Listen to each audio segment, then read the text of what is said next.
Nós agora vamos. A gente não sabe se é bom dia, boa tarde, boa noite. Eu também não sei se é 2020 segundo, primeiro, quinto, não é? Tá tudo meio confuso aí nesses tempos de Covid. Mas nós vamos agora dar. Que leva em consideração o tamanho do caminhão, que é uma fórmula, pelo próprio jeito dela, dá para ver que ela é questionável.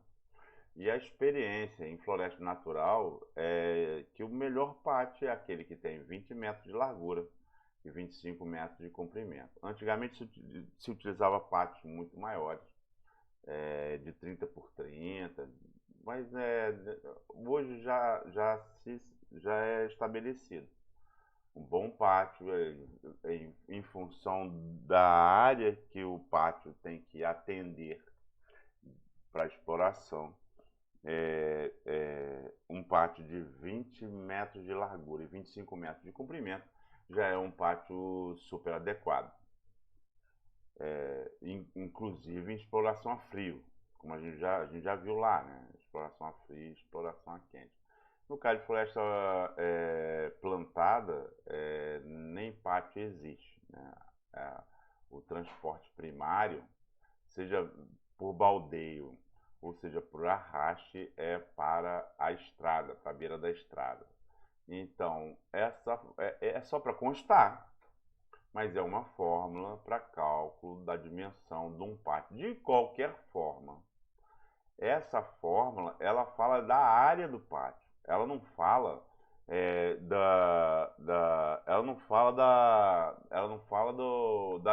da forma. Então, qual seria a largura, qual seria o comprimento? Então, o melhor seria usar o atual modelo, que é de 20 metros de largura, 25 metros de comprimento, paralelo ao eixo esses 25 metros, paralelo ao eixo da estrada. Aqui eu tenho eu estou apresentando uma tabela de custo. Qual o custo? Lembra lá do custo de construção de estrada, na fórmula do DOI que a gente acabou de ver, né? A densidade, para a gente calcular a densidade ótima de estrada. Aí tudo tem a ver com custo. Não se é a pista simples, se é a pista dupla, tem a ver com custo. Então, aqui são as variáveis importantes. Por exemplo, nesse caso, a gente vai ver outros casos. Esse aqui é de Lopes e Tal 2002. Foi legal porque foi um trabalho bem completo, né? Então aqui eu tenho geometria horizontal. A gente não sabe o que é isso. Vamos saber. Daqui a pouco a gente vai saber. Geometria horizontal. Excelente, boa, média, ruim. O subleito do solo, se é fino, se é granular. O grade, se é plano ou se não é. Se é declivoso, né? Com declividade. A largura da pista, se é dupla ou se é simples. E a pavimentação, se é asfáltica, revestimento primário, lembra? A gente já passou por isso. Sem revestimento, já foi. E aí os preços decorrentes a isso. Então, eu tenho essas alternativas e os preços decorrentes disso, né? Do levantamento topográfico, da limpeza e terraplanagem, da drenagem e da pavimentação. E aqui tem um total por quilômetro, dólar por quilômetro. Essa tabela continua, aqui aí continua, continua, continua. Eu tenho então 120 combinações e preços. Qual é o preço? É o preço que eu vou ter? Não, não é. É um preço que eu devo levar em consideração. Da mesma forma, a densidade ótima de estrada, eu devo levar em consideração a conta? Claro que devo levar. Mas depois eu vou considerar o preço do meu monitoramento, da informação que eu produzi. Se eu sou engenheiro florestal e se eu estou engenheirando numa determinada área e se eu estou monitorando. Então, isso aqui é um trabalho de um determinado indivíduo, foi um super de um trabalho, considerando essas variáveis e sugerindo preços. Na verdade, ele fez o preço em real e eu transformei em dólar, porque Aí teve o processo de, por isso que eu boto aqui modificado, porque a inflação começou a acontecer novamente, e aí seria melhor precificar em dólar, transformar para dólar. Aqui eu tenho aqui em Floresta Plantada, né? Aqui eu tenho um outro exemplo de floresta natural, Holmes e tal, de 2006.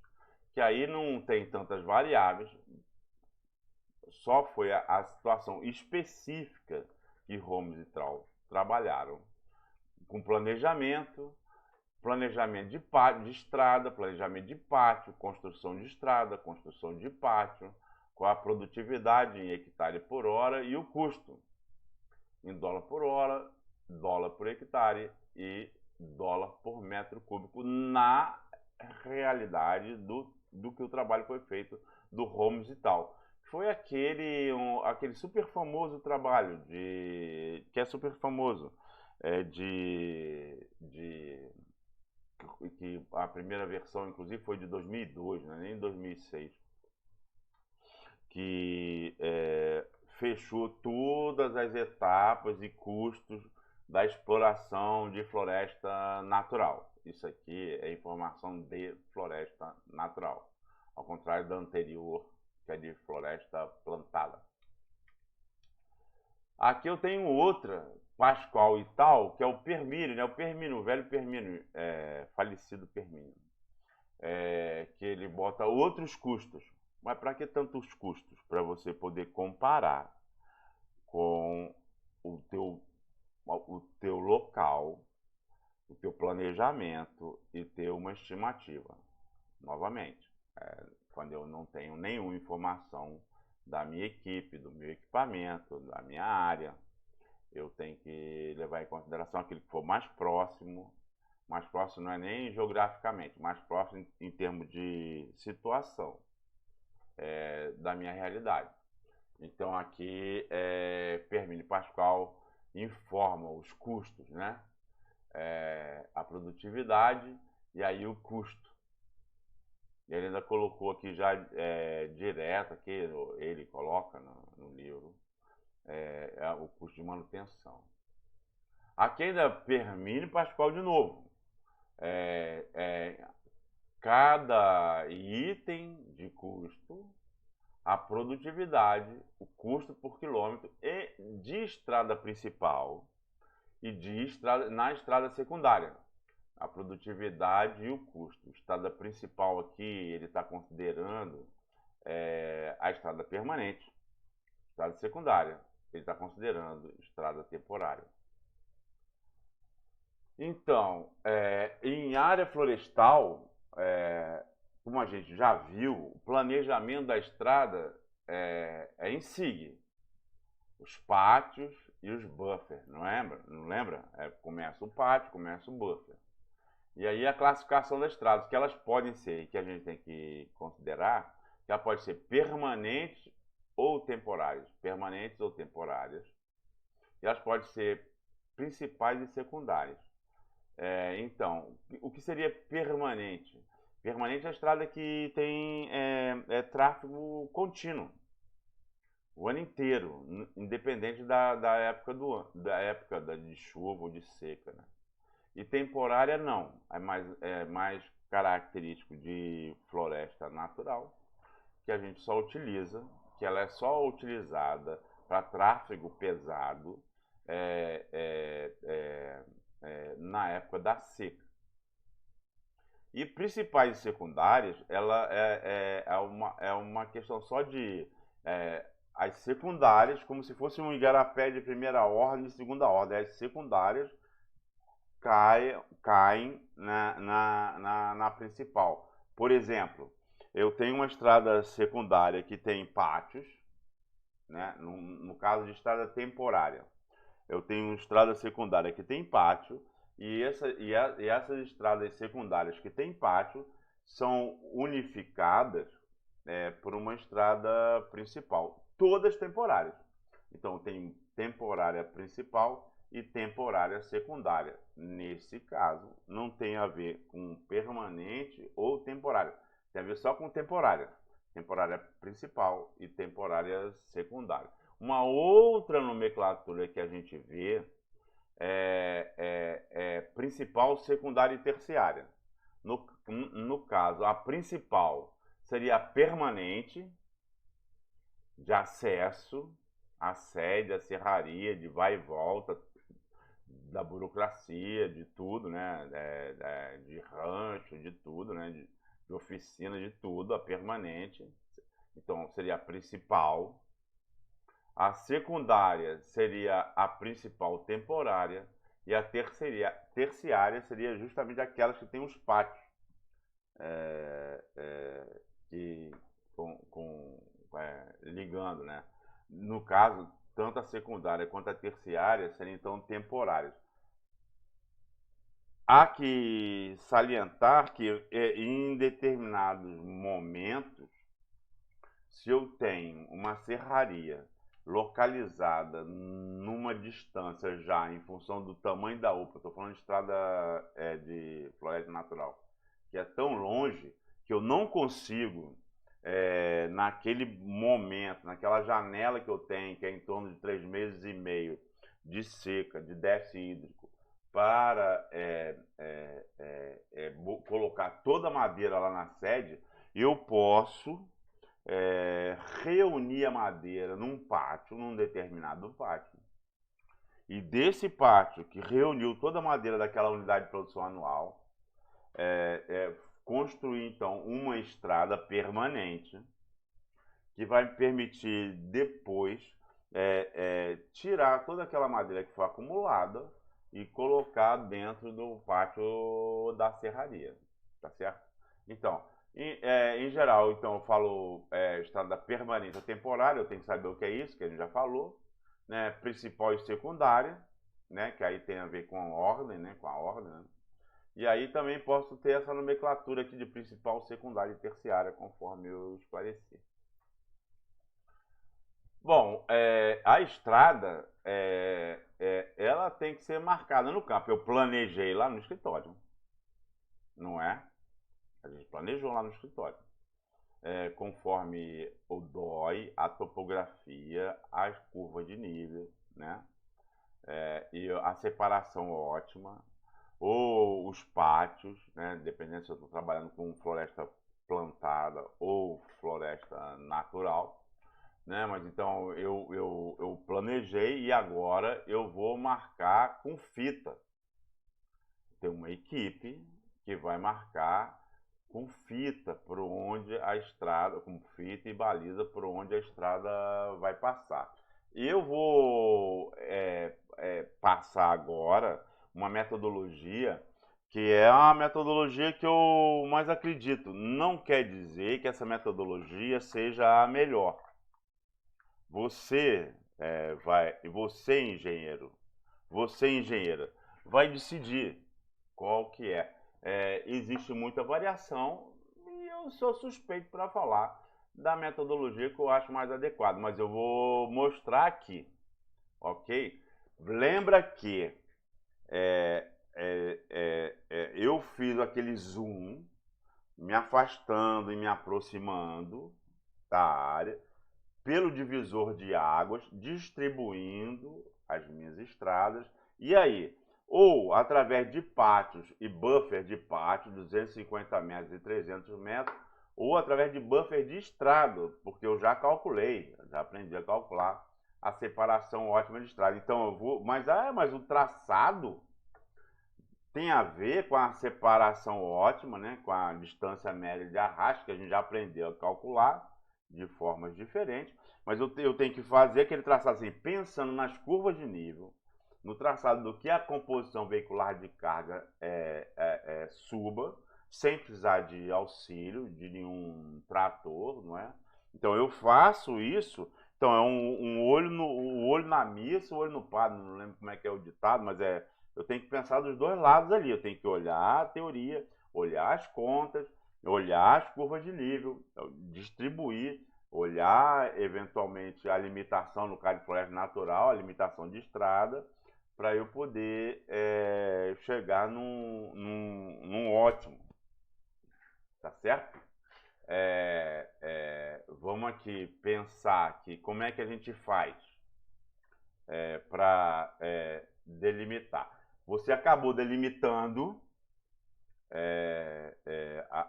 a estrada, né? Planejando, fazendo o desenho dela, né? No SIG, né?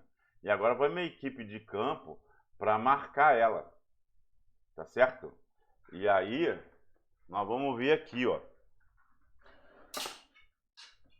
Eu tenho um mapa que você vai acabar imprimindo da unidade de trabalho de 1000 metros por metro ou de uma outra unidade de trabalho, no caso de floresta plantada, onde a equipe vai ter que delimitar por onde é que vai passar a estrada, tá certo? Então, essa delimitação, ela carece de um indivíduo que vai ter uma bússola de precisão de meio grau, um outro indivíduo que vai ter uma baliza colorida para orientar a bússola de precisão, e aí 3 indivíduos, na verdade são 2 subequipes, né? 3 indivíduos atrás dele, atrás desse indivíduo aqui, que tem a dupla de precisão, a bússola de precisão. Um que está com o facão terçado, que vai abrir a picada fisicamente. Um outro que vai colocando as balizas de marcação, tá certo? E um outro atrás que vai conferir se a distância tá certa. Então, vou dizer que vou marcar a cada 25 metros, que é o normal em floresta natural. A cada 25 metros, então, a cada 25 metros coloca-se uma baliza. Então, eu vou abrindo, olhando o que está aqui, o que está na minha frente, que é um indivíduo que está com uma bússola de precisão, olhando uma baliza colorida. E aqui esses 3 aqui vão se revezando. A cada 3 treinadas de 50 metros, 4 treinadas, dependendo do como é que está, reveza. Então, esse aqui que está com terçado vem para trás, esse aqui vem para frente, esse daqui assume o terçado, e eles ficam se revezando. Ou seja, você mantém a cada lance, a cada treinada que ele executa, ele descansa 2. Quando o mato está muito bom, ele pode executar 2, 3 treinadas. E aí descansar 4 ou 6 treinadas, né? Então, essa é a forma de marcar, de seguir aquele planejamento que foi feito lá no SIG, que você fez no SIG, tá certo? E que nesse momento ainda segue ângulos retos. Pode ser 90 graus, pode ser, em geral, 90 graus. Em geral, 90 graus, como a gente viu lá na distribuição lá de estrada. Nesse momento, a gente não está preocupado com curva ainda.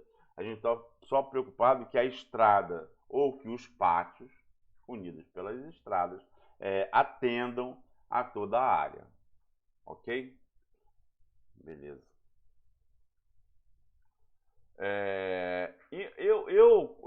Claro que quando eu estou tratando de uma estrada, de um ponto a um outro ponto, eu posso, inclusive, considerando curva de nível, eu posso levar em consideração oportunidades. Por exemplo, eu quero ir de um ponto a um outro determinado ponto. Isso seria a diretriz primária.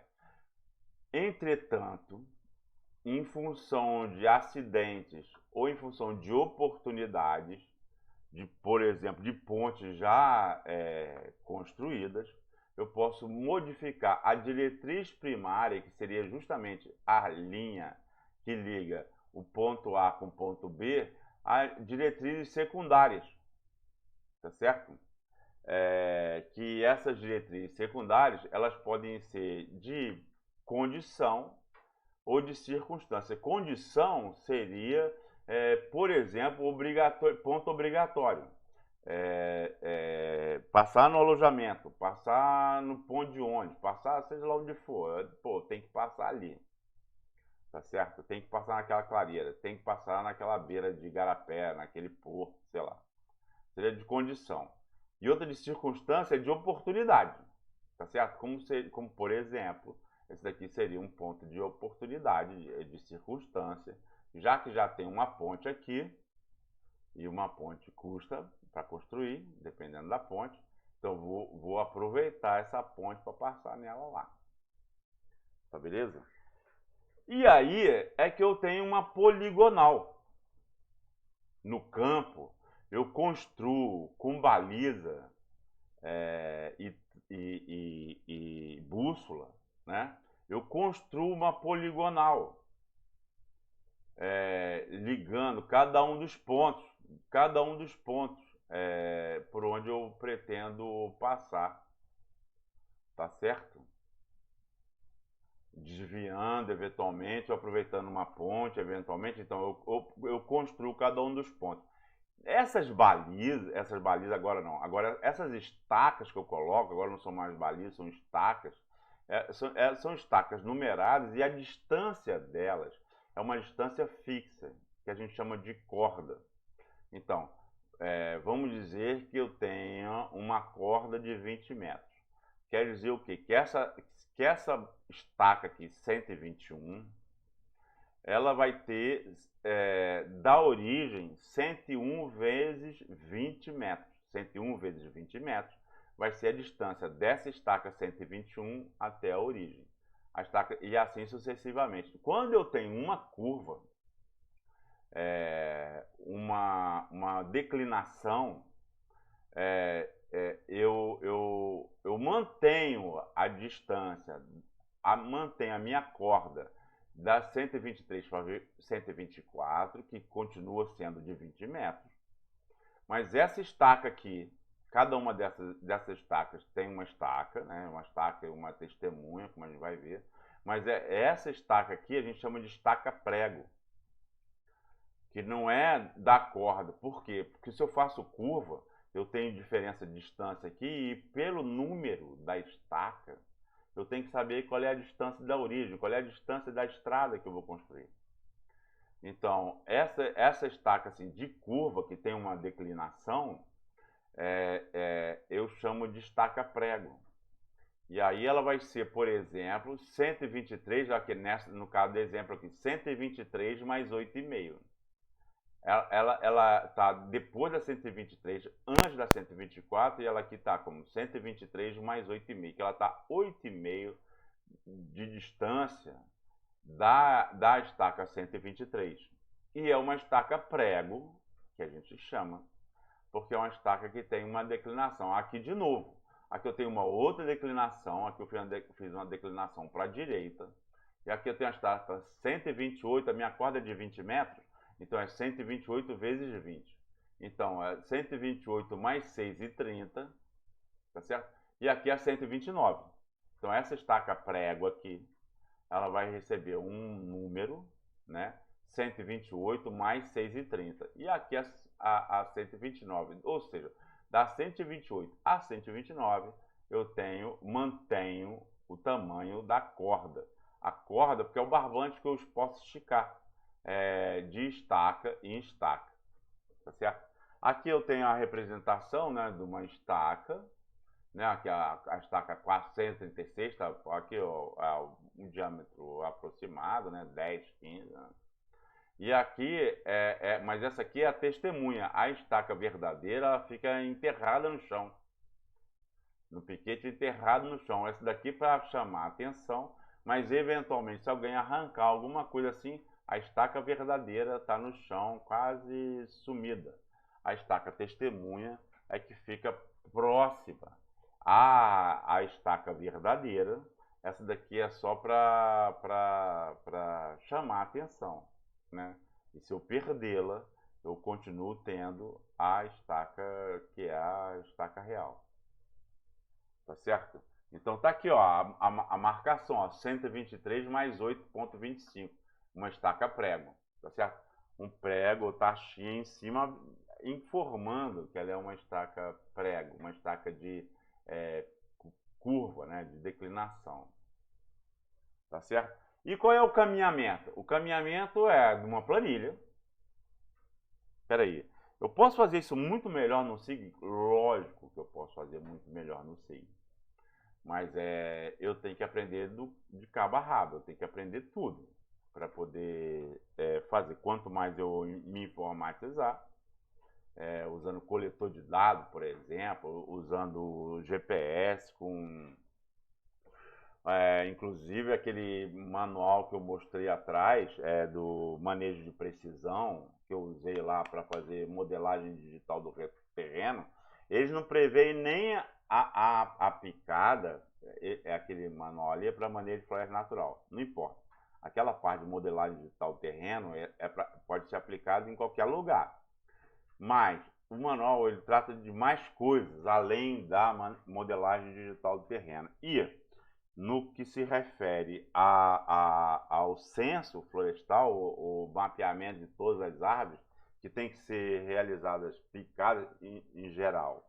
Normalmente são construídas picadas, no caso ali, a picada é virtual. Pessoalmente, eu desconfio disso.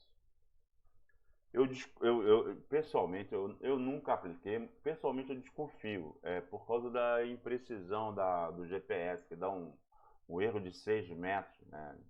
Embaixo da copa, quando a copa é densa, dá um erro de 6 metros de localização. Mas o método prevê picadas virtuais que você seguiria e usaria só picada sem baliza, sem nada, sem constante, sem nada. Você seguiria picada virtual para olhar de um lado e do outro e georreferenciar árvores, né, para o censo florestal.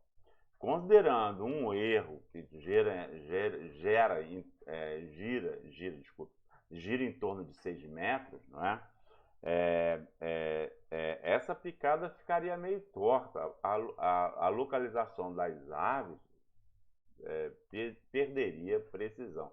É um método que já foi utilizado, que é utilizado, e ninguém reclamou, pelo menos oficialmente. Pessoalmente, eu desconfio. Então, mas teoricamente, então, da mesma forma que você tem uma picada virtual, você usa para fazer censo, você também poderia ter um traçado de estrada desenvolvido no SIG, isso é fácil de fazer, e transferir esse traçado para o GPS, para então você seguir esse traçado, implantar a estrada, né? Teoricamente é possível. Eu, pessoalmente, não utilizei e eu sou desconfiado, justamente por causa desse erro de 6 metros de raio do GPS de alta sensibilidade em floresta natural, de alta sensibilidade, mesmo assim. Então, a planilha aqui, a planilha do feijão com arroz aqui, eu tenho do ponto 0 ao ponto 1. Aí, no caso aqui, eu tenho uma corda de 10 metros, ó, a corda de 10 metros. Do ponto 0 ao ponto 1, eu tenho 10 metros. Vamos dizer que eu estou seguindo no azimuth de 90 graus. Então, se eu for do ponto 0 ao ponto 1, numa distância de 10 metros, que seria da minha corda, no azimuth de 90 graus, eu tenho, então, uma distância total de 10 metros. Do ponto 1 ao ponto 2, ou seja, eu estou falando daquelas estacas lá, ó. Das estacas aqui, ó. Das estacas, pá, corda. No caso aqui, a corda é de 20 metros, sei lá, pode ser de 10, de 15. No caso aqui, no exemplo aqui, a corda é de 10 metros. Então, do ponto 1 ao ponto 2, 10 metros também, eu tenho 20, depois 30. Aí do ponto 3, da estaca 3, até a estaca prego, aqui é uma estaca prego, 3 mais 3,5, conforme a gente viu lá, tá certo? Desculpa, eu tenho uma distância de 3,5 metros, daí eu tenho um total, um somatório de distância percorrida, marcada, de 33,5 metros. E aí, da estaca prego, dá 3 mais 35, que é a estaca prego, até a estaca 4, eu tenho 6,5. Tá, 6,5 mais 3, mais 3,5, 10, exatamente. Aí eu tive uma deflexão de 5 graus, de azimuth de 5 graus, tive uma deflexão de 5 graus. Aí eu passei eu estou com uma distância total de 40 metros, mas com uma deflexão, isso é só um exemplo, só para entender. Uma deflexão de 5 graus, não é azimuth não, é só deflexão. Uma deflexão de 5 graus, passei a 40 metros.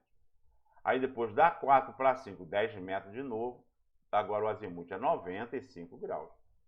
Eu estava com azimuth de 90, com uma deflexão de 5 graus, passei para o azimuth de 95 graus. E da 4 para 5, 10 metros novamente, que é o tamanho da minha corda. E agora então eu tenho 50 metros no percurso registrado. Isso é um exemplo de uma planilha para registro do caminhamento que eu mostrei aqui. Tá certo? Isso é o caminhamento horizontal. Eu tenho outro que é o caminhamento vertical. Não, desculpe, é a diferença vertical. Não é? Mas peraí, mas eu não tenho a declividade, eu não tenho um modelo digital do terreno? Posso ter. Se eu estou trabalhando com floresta plantada, se eu usei o LiDAR, a tecnologia LiDAR, né, do laser e tal, se eu tenho um modelo, com certeza eu tenho. Agora, como mais da metade do país é floresta natural, e se eu estiver trabalhando com floresta natural e de repente eu não tenho bala na agulha para contratar a modelagem digital do terreno através do LiDAR, eu vou ter que realmente no polígono da estrada, especialmente se for uma estrada permanente, que é aquela estrada para sempre, eu vou ter que medir. Eu vou ter que medir usando um nível. Tá certo? E aí, essa daqui é a planilha, mas você não precisa esquentar a cabeça com isso, não. Isso aqui é só para você conferir se o seu raciocínio está certo. Vamos dizer que você começou num determinado ponto. Não, quer dizer, você vai ter que começar num determinado ponto. E esse ponto aí, que você vai botar o ponto 0, você vai ter que ter a cota dele. Vai ter? Não, não vai ter. Necessariamente não, porque você vai ter em todo o teu terreno, o que você vai querer ter é a variação da cota de cada ponto em relação ao terreno que você iniciou, o levantamento da poligonal, né, que você já marcou lá, definiu a diretriz principal, as diretrizes secundárias, e aí já marcou lá, né, com as cordas, né, com aquele distância de corda, e aí daí você já fez o levantamento planimétrico, agora está no levantamento altimétrico, você vai ter que saber, não é? E aí daí você vai ter que estabelecer uma cota. Como todo o teu terreno vai ser relacionado um em outro, não importa se essa cota aqui, essa cota inicial que você mediu, for 1000, teu terreno está uma cota 1000, ou teu terreno está uma cota menos 100. Não importa isso. O que importa é a diferença de uma cota em relação à outra. Então você pode arbitrar uma cota para esse levantamento dessa poligonal. E aí, o ideal, aí tem que ver, né? Mas em geral é 500, você pode botar 1000 ou 500. Você não pode botar 0, porque se depois você sai da cota 0, onde está o alojamento, sei lá, o início do negócio, e aí de repente você cai numa pirambeira, vai ter cota negativa. Então é melhor você botar uma cota positiva. Lembra que a gente viu lá? A cota estava entre 100 e 300 metros, aquilo ali é no Acre. Entre 100 e 300 metros. Então, a gente pode botar então uma cota 500. Vamos botar 500. Ou então vai ficar um número redondo. A gente pode botar uma cota 1000. Não importa. Importa é, uma vez que eu estabeleci essa cota, isso aqui é um nível, presta atenção no que eu estou falando. Qual será a cota desse ponto aqui? eu tenho uma régua, uma baliza graduada aqui. E eu tenho um nível, ele olha para trás e olha para frente. Então, olhando para trás, ele vai me dar o quê? A diferença de cota entre o ponto que eu arbitrei, que pode ser 500 e 1000, mais esse ponto aqui. E aí eu pego o aparelho e olho para frente e boto a baliza aqui. Tiro a baliza daqui, já medi, boto a baliza aqui. A cota desse ponto vai ser a cota que eu arbitrei, mais a minha ré, no caso a ré, porque é o que eu vi de ré, o que eu medi, que é esse tamanho aqui, essa distância aqui, menos essa distância aqui que eu estou medindo no Vant 1. Aí isso vai ser a cota desse ponto. Eu pego essa baliza, boto para lá, aí eu vou ter o Vant 2, aí eu vou ter a cota nesse outro ponto. Boto a baliza nesse ponto aqui, aí eu vou ter a cota desse ponto. A cota desse ponto aqui, nesse ponto 3, vai ser a cota que eu arbitrei, ou a cota anterior, mais essa coisa que eu vi no nível, essa distância que eu medi, que eu olhei no nível, menos essa última distância aqui. Aí eu vou ter essa cota. Essa aqui eu arbitrei 500, 1000, agora não, agora em relação a essa 1000 aqui, ou 500, eu vou ter uma cota, tá certo? Aí essa cota é a cota que está estabelecida. Eu pego então o meu nível, levo para um outro ponto mais adiante, boto a baliza graduada, a régua graduada, olho para trás e vejo uma visão agora Ré 2, a segunda Ré. Agora eu já tenho essa cota. Isso aqui não importa mais. Eu já tenho essa cota. Então, a cota desse ponto aqui, esse daqui eu já tenho, que eu calculei baseado nesse aqui. Essa cota aqui eu já tenho. Então, a cota desse ponto aqui, de novo, vai ser a cota desse aqui que eu já calculei, mais essa visada Ré aqui, certo? Menos essa visada Vant aqui. Aí eu vou ter essa cota. E assim sucessivamente, ok? Então, agora vamos lá para as classificações do terreno. Aí tem várias, né? O IBGE, ele tem essa classificação assim, bem variada. É plana, suave, ondulada, transformando o que é contínuo transformando o que é contínuo em discreto. Uma variação contínua transformando em discreto. Então, plana, suave, ondulada, forte, ondulada, montanhosa, encarpada. Isso aí seriam, então, as faixas de declividade para classificação da região em relação à topografia ou declividade. Pessoalmente, eu acho que eu não gosto disso, eu acho que a gente vai cada vez mais abandonar isso. Isso é do tempo de tabela. Isso é do tempo que a gente tinha que transformar uma distribuição contínua em distribuição discreta, que é o caso. De 0 a 3% é plana. De 3 a 8, aí então é suave e ondulado. De 8 a 20 é ondulado. Essa cor aqui eu vou explicar já já. Mas esquece isso. Então, se for 2,9, tá nessa faixa aqui, ó. Se for 3,1, já está nessa faixa aqui. Ou seja, é uma distribuição contínua, transformada arbitrariamente numa distribuição discreta. E quem que fez essa descrição? Tá certo? Olha essa cor aqui, aí você vai ver assim, ó. Tudo bem. As regiões plana, ondulada e montanhosa aqui, plana, ondulada e montanhosa. Agora, numa outra classificação, para descrever a classe de uma estrada.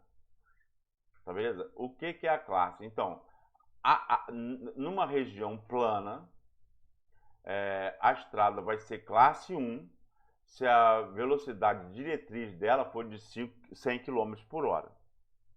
Vai ser de classe 2 se a velocidade diretriz dela vai ser 80 e classe 3 60, numa região plana. Numa região ondulada, ó, já é outra classificação aqui. Numa região ondulada, a classe da estrada vai ser classe 1 se a velocidade diretriz dela for de 80 km por hora. Ou 640. Então, aqui a tabela está descrevendo isso. E o que é velocidade diretriz? É a velocidade máxima de segurança. Você pode andar velocidade máxima de segurança. Então, a estrada já está lá.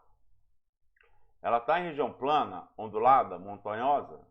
Aí, qual é a velocidade diretriz dela? Aí, então, você vai poder dizer que ela é da classe 1, da classe 2 ou da classe 3. Está meio confuso agora, mas vai ficar mais esclarecido daqui a pouquinho. Bom, aqui eu estou vendo aqui, ó, um desenho de uma estrada, uma foto, na verdade, não um desenho de uma estrada, já seguindo a diferença de cota, o tamanho, ó, entre essa cota e essa cota.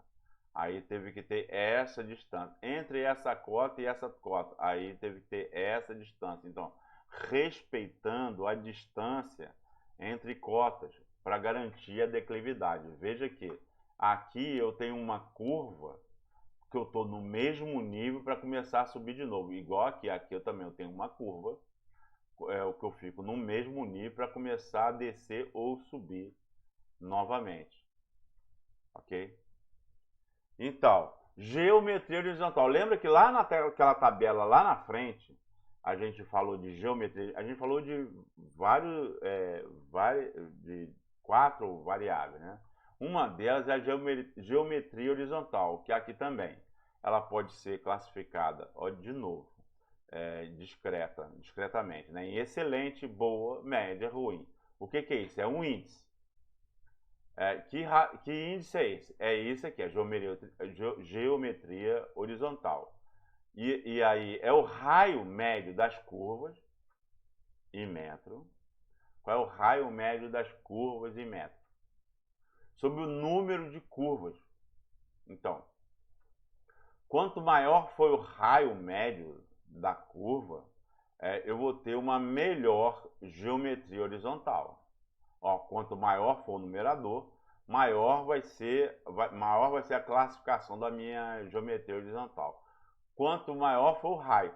E quanto maior for o número de curvas, menor vai ser, então vai diminuir no numerador, né? O denominador vai diminuir o numerador, então menor vai ser a minha geometria horizontal. Então, para eu classificar o meu trecho de estrada entre excelente, boa, média e ruim, para quê? Para eu aplicar lá naquela tabela aqui, tá vendo?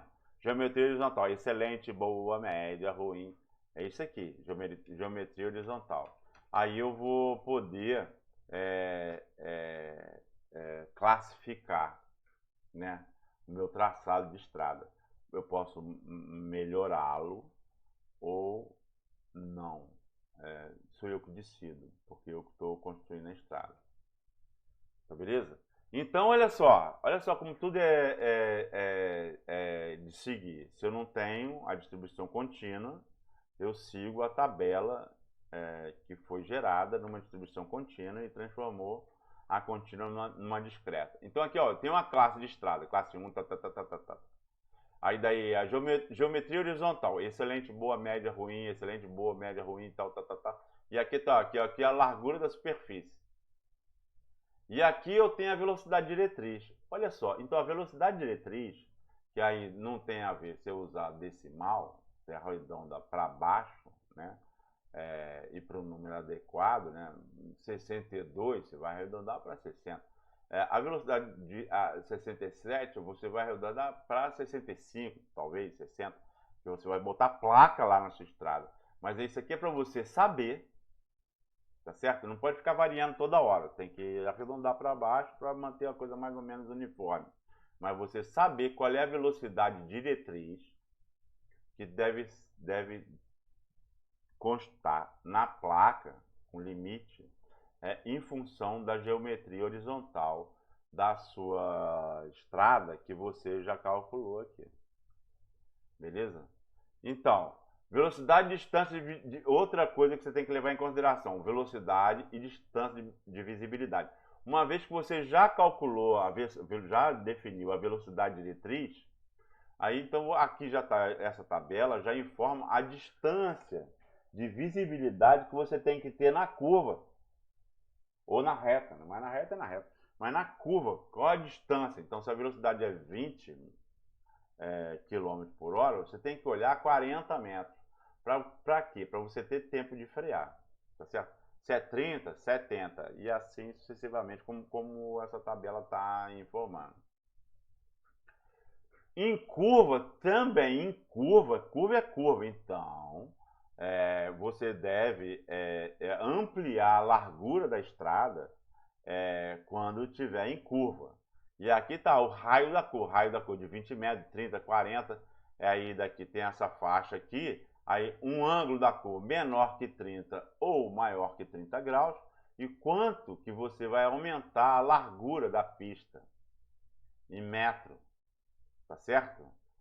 Considerando o raio da curva, ok? Essa é uma outra tabela indicativa. A curva não pode ser da mesma largura da pista.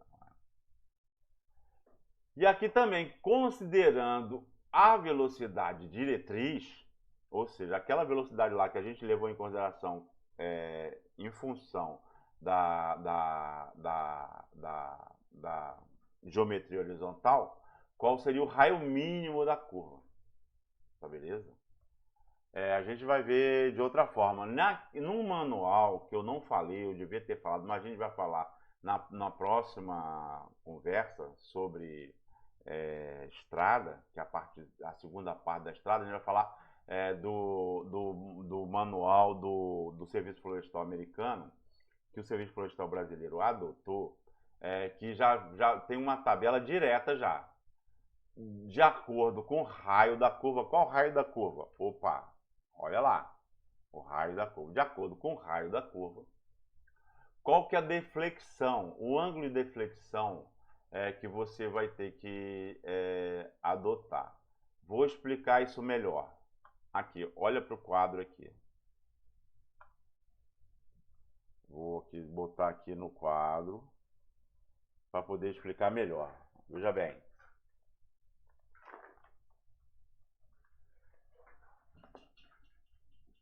Vamos dizer que eu tenho... Ih, rapaz. Que eu tenho que fazer uma curva. Lembra que lá no planejamento eu fiz o ângulo até reto, né? 90 graus. Agora não. Eu ainda não aprendi qual que é o raio mínimo da curva, mas vai ter um raio mínimo, que é o raio da curva que a composição veicular de carga é capaz. A gente vai ver logo adiante. Tem a ver com o comprimento dela e a largura dela. Aí, considerando o comprimento e a largura dela, a gente vai poder calcular qual é o raio mínimo da curva, ou estabelecer o raio da curva. Eu estou seguindo, eu estava com uma poligonal seguindo nessa direção.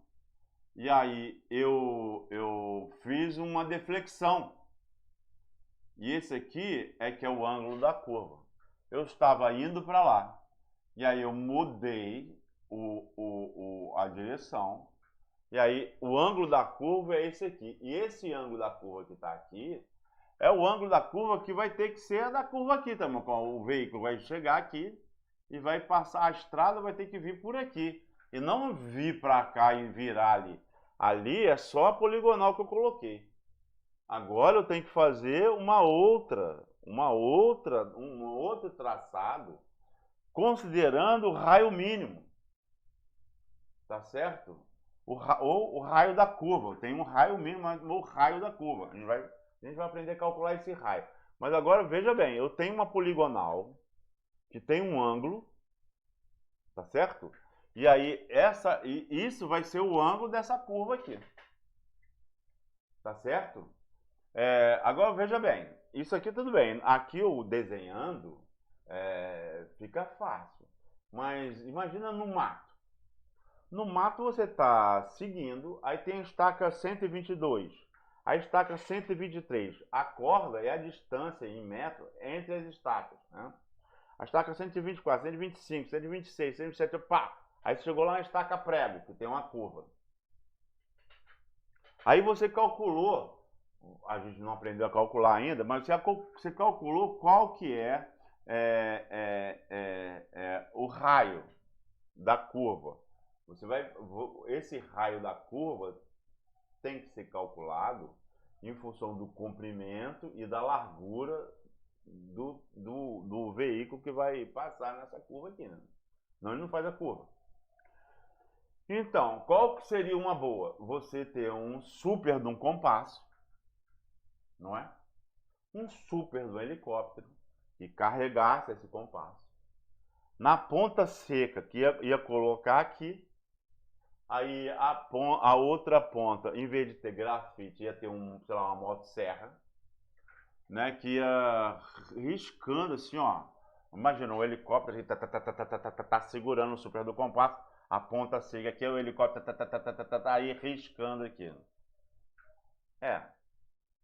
Poderia ser, né? Poderia ser. No caso, a gente não tem isso. Então, o que a gente tem que saber? Quando eu começo essa curva? Eu sei que aqui eu tenho estaca prego, não é? Não viu? Aqui eu tenho estaca prego. Quando que eu começo essa curva? Quando eu começo a deflexão? Tá certo? E eu não tenho nem esse ponto aqui, ó. Isso aqui está no meio do mato.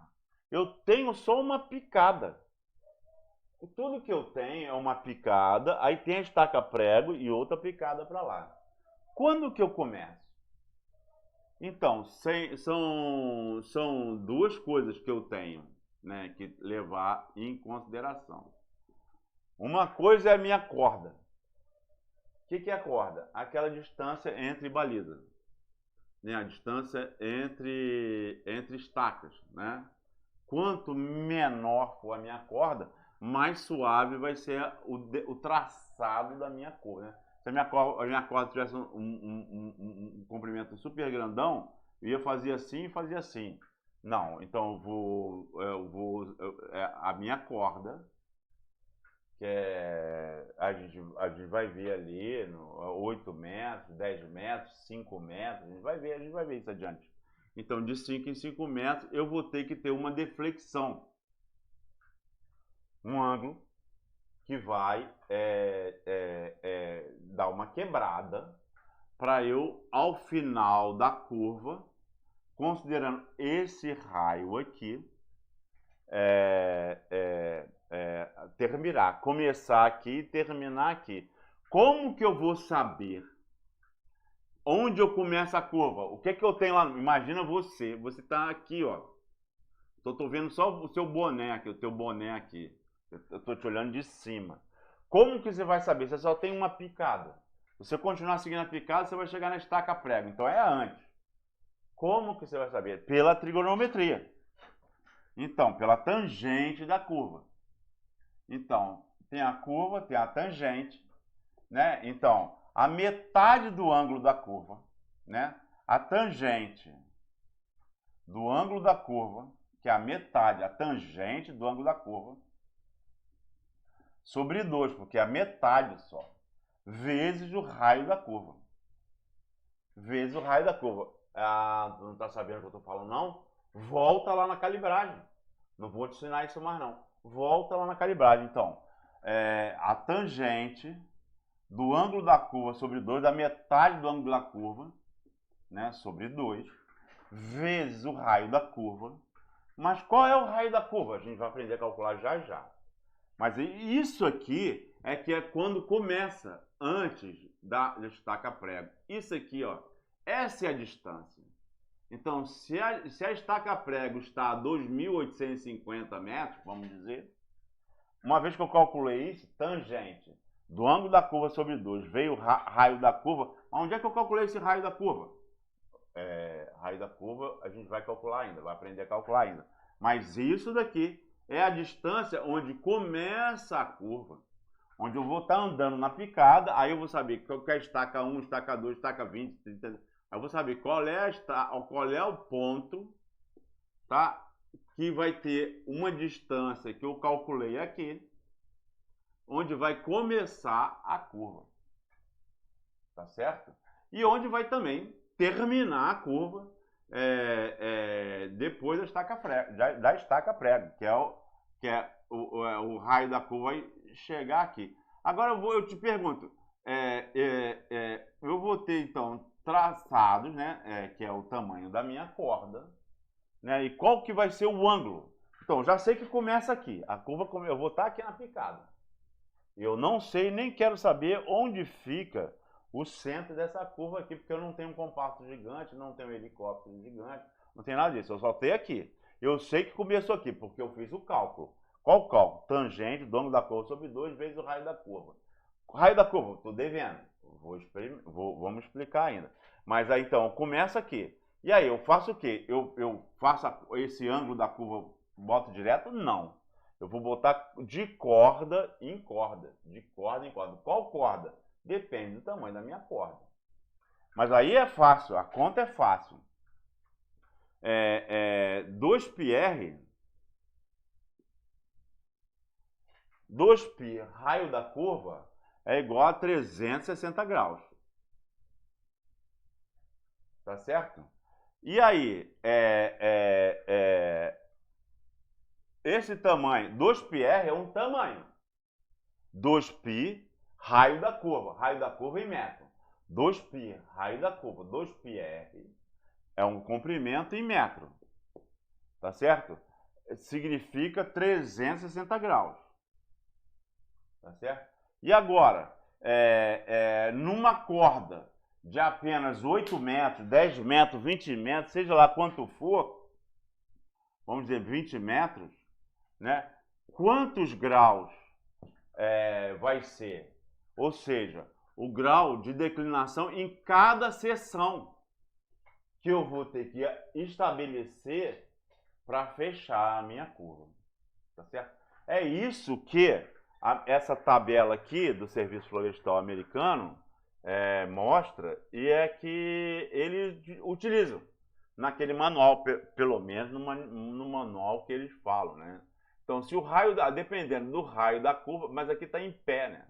Raio 30, desse em pé, tá certo? O que é um pé? Um pé tem 12 polegadas, uma polegada tem 2,54 centímetros. Então, aqui está em pé. Qual é a deflexão? Qual é a deflexão? O ângulo de deflexão, né? E 2 vezes o ângulo de deflexão. Por que ter a deflexão? Isso aqui vale a pena prestar atenção? Vale a pena? Não, tem que prestar atenção, porque isso aqui pode variar. Às vezes chama o ângulo de deflexão esse, e às vezes chega o ângulo de deflexão desse. Se esse for o ângulo de deflexão, esse aqui é metade do ângulo de deflexão. Se o ângulo de deflexão for esse aqui é o dobro do ângulo de deflexão. Ou seja, voltando lá atrás, cada trechinho lá que eu estou mostrando aqui, ó, voltando lá atrás, cada trechinho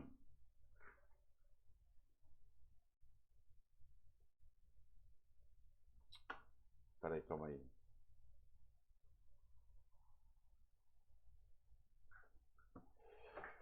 Essa é fácil de entender.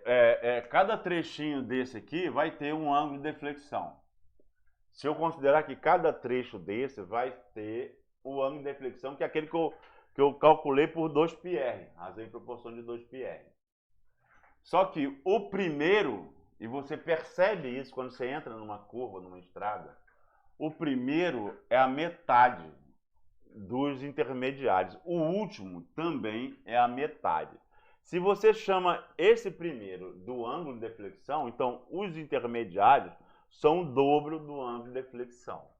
Se você chama esses intermediários do ângulo de deflexão, o primeiro e o último são a metade do ângulo de deflexão. Então, dependendo da referência que você estiver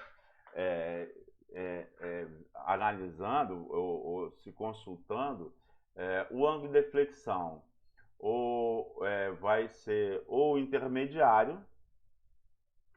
Então, aí você vai entrar e sair da curva com a metade do ângulo de deflexão. Ou, se o ângulo de deflexão for o primeiro, a entrada e a saída, os ângulos intermediários vão ser o dobro do ângulo de inflexão da curva, tá certo? Porque você não começa a curva já direto com o ângulo da corda. Você percebe isso quando está dirigindo. Você primeiro você entra na curva mais macio, depois é que você aperta mesmo nela. Presta atenção nisso. Tá beleza? Opa! Não. Aqui. Aqui. Beleza? Então, aqui tem uma outra tabela. Para o raio maior que 300 metros, a gente não aprendeu a calcular o raio ainda, mas para um raio maior que 300 metros eu teria que ter um tamanho de corda de 20 metros. Isso é para não ter quebra muito grande. Para um raio entre 150 metros e 300 metros, o raio da curva, uma corda de 10 metros. Ou seja, de seções da curva, né? Seções da estrada na curva. Para um raio menor que 150 metros, então um raio curto, né? Menor que 150 metros, então eu teria que ter uma corda de 5 metros. Aqui é uma outra de acordo com o DNR, tá certo? Raio maior que 600, raio menor que 600, corda de, raio maior que 600, uma corda de 20 metros, um raio entre 600 e 100 metros, uma corda de 10 metros, um raio menor que 100 metros, uma corda de 5 metros. O que é corda? Aquela seção, de seção em seção, para eu completar a curva que eu vou utilizar. Então, aqui a gente vê uma fórmula para cálculo do raio mínimo de curva. A gente já viu ângulo de deflexão, a gente já viu geometria horizontal, a gente já viu a tangente, né? Ou seja, a declividade da curva, a rampa, não é? Aí aqui a gente completa com o raio da curva, com o raio mínimo. E essa fórmula aqui é uma fórmula, vamos dizer assim, uma fórmula rústica, grosseira, que é usada no meio florestal. A fórmula que seria utilizada numa estrada de rodagem, numa estrada oficial de rodagem do DNR, né? Ela levaria em consideração muito mais variáveis, o jogo da direção, quanto que a roda, o eixo direcional gira, não é? O jogo entre o cavalo mecânico e a, a, a, a carroceria, não é? E outras variáveis, a distância entre a rodagem, né? A distância entre a rodagem, não é? E a velocidade diretriz, outras variáveis mais complexas e no meio florestal, a gente trabalhando com estrada de chão, velocidade sempre baixa, a gente usa essa daqui, que é só o raio da curva. Seria o quadrado do comprimento da composição veicular de carga divididos por 4 vezes a largura da estrada. Se eu estou com estrada de 4 metros, estrada de 6 metros, a largura da estrada. Então, a largura da estrada diminui o raio, quanto mais larga, menor o raio. E quanto mais comprida a composição veicular de carga, maior seria o raio. Essa é a fórmula rústica que a gente usa no meio florestal, em estrada de chão. Ok? Terminando com metade do ângulo que eu vou usar, que vai ser o ângulo intermediário aqui. Então, esse ângulo da curva aqui, que é isso aqui que o veículo vai passar, vai ser igual ao ângulo de deflexão. Chegou aqui, tem uma estaca prega e veio para cá. Lembra agora? Você lembra lá do começo? Primeiro eu fiz lá e fiz o zoom, me afastando e me aproximando para chegar, né? E aí eu fui indo. Pronto, agora a gente já está bem no detalhe, tá certo? E eu colocar uma boa estrada. Não só no sentido da geometria horizontal, eu vou calcular para saber qual é. Mas aí a gente já aprendeu a manter a declividade, a gente aprendeu a calcular, manter a declividade de acordo com a composição veicular possa subir no clima que eu defini, que eu vou trabalhar. E aqui eu também estou calculando, então, agora o ângulo. Né? Então, a gente mexeu tanto no sentido vertical, quanto no sentido horizontal do planejamento da nossa estrada, que começou lá, naquele rabisco, no SIG, procurando os divisores de água. Procurando ali, fugindo, como o diabo foge da cruz, das APP, dos divisores de água, da hidrografia. Tá beleza? Isso aqui é a fórmula que você vai ter que usar se você não entendeu aquele 2PR. Tudo que você precisa aprender é 2PR. E aí fazer razão e proporção. Se não, você vai ter que decorar, copiar isso, e aí dá teu jeito aí. Eu não vou ficar explicando isso não, porque isso é muito óbvio, conforme a gente olhou lá. Tá beleza? Então aqui eu tenho um primeiro, eu tenho que fazer essa curva. Aí a primeira, que é um exemplo, também esse é tirado lá do print screen, lá do manual, lá do Serviço Florestal Americano, que a gente vai tratar dele na próxima parte.